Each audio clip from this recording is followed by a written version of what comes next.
Naaresto kagabi sa General Santos City si Muhammad Ali Tambaco, ang leader ng breakaway group na JIM o Justice for Islamic Movement.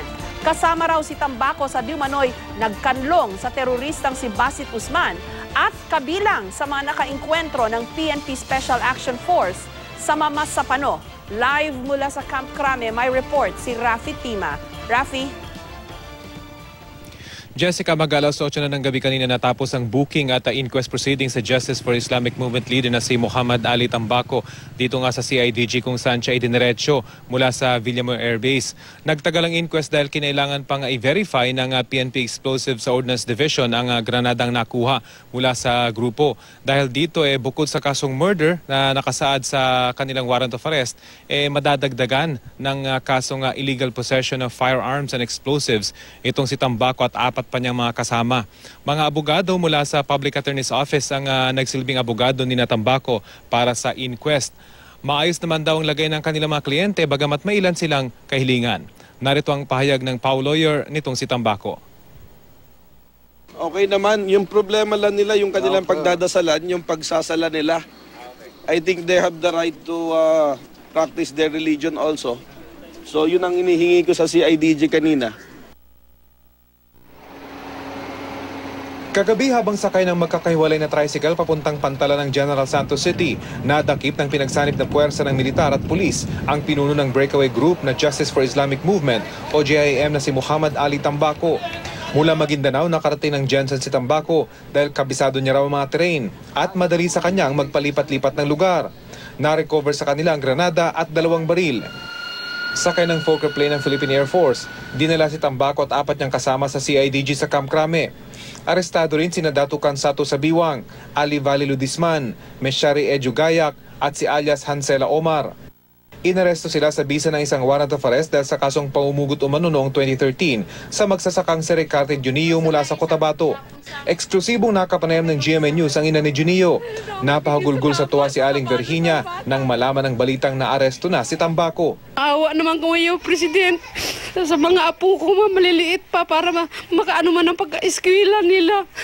Sana yung makapag-aral? Makapag-aral lang sila. Elementary pa lang hindi pa naka-high school. Higit sa kasong ito, sangkot umano si Tambaco sa pagkamatay ng 44 na miyembro ng PNP SAF sa engkwentro sa Mamasapano. Meron pa kasing ibang kaso na palagay natin ay pwede pang isampa sa kanya kamukha dun sa Mamasapano incident.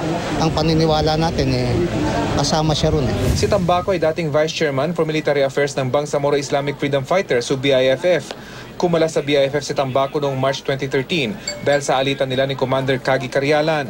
Ayon sa militar, malawak daw ang connection ni Tambaco sa international terror groups at nag-train pa raw siya sa Egypt at Pakistan. Bagamat maliit pang grupo ang JIM dahil nagsisimula pa lang, sinabi noon ni National Security Advisor Cesar Garcia na sila'y mapanganib dahil may posibilidad na mauwi sila sa terorismo para lang magpakitang gilas.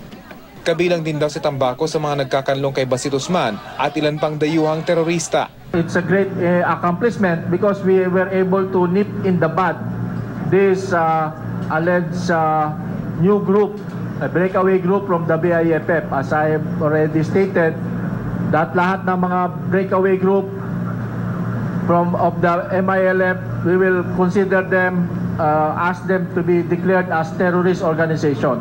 Matapos ang insidente sa Mamasapano, ay na-question ng ugnayan ng militar at pulisya.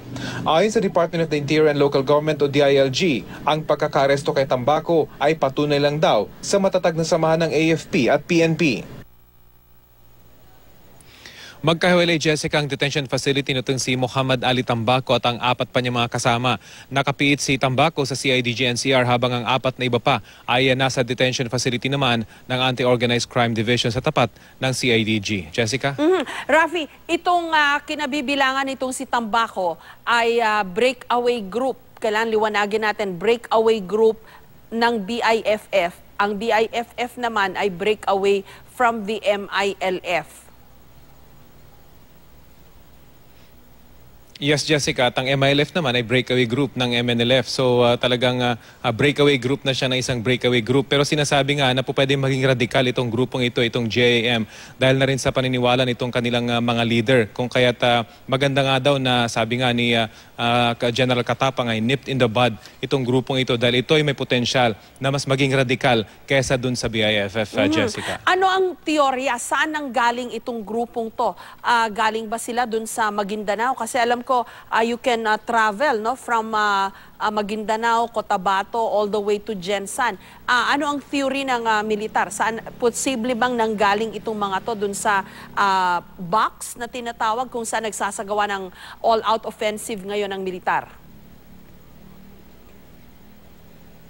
Hindi na i-detalye, Jessica, nung nakausap natin yung isa sa mga nag-aresto mismo dito kay Tambaco at sa kanyang grupo sa General Santos City. Pero sinasabing monitored nila yung movement nitong grupong ito kung kaya't inoperate nila kasama ng AFP itong si Tambaco. Pero posible nga daw na nanggaring ang grupong ito sa may Liguacian Mars area at tumawid papuntang General Santos City dahil walang operasyon dito at pwede sila makagalaw dito sa lugar na ito. Pero false sense of security daw ito dahil talagang minomonitor nila itong grupo at nang lumabas nga doon sa area of operation ay nakita ito ng kanilang mga asset kung kaya't na-operate ang grupong ito bago pa man sila makatakas, Jessica. Ipinaliwanag ba nila kung paano nila nasabi na kasama itong si Tambaco doon sa mga nakainkwentro ng PNP SAF sa Mamasapano, Rafi?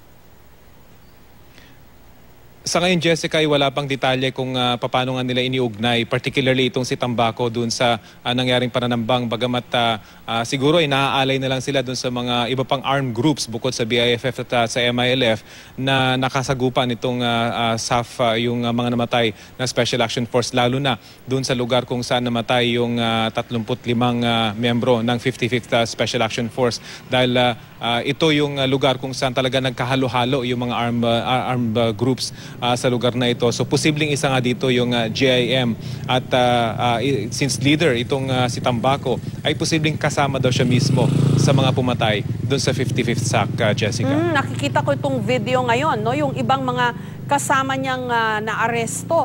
Ang babata, Rafi, binigay ba ng PNP o ng militar kung anong age group nitong mga kasama ni Tambaco na nahuli?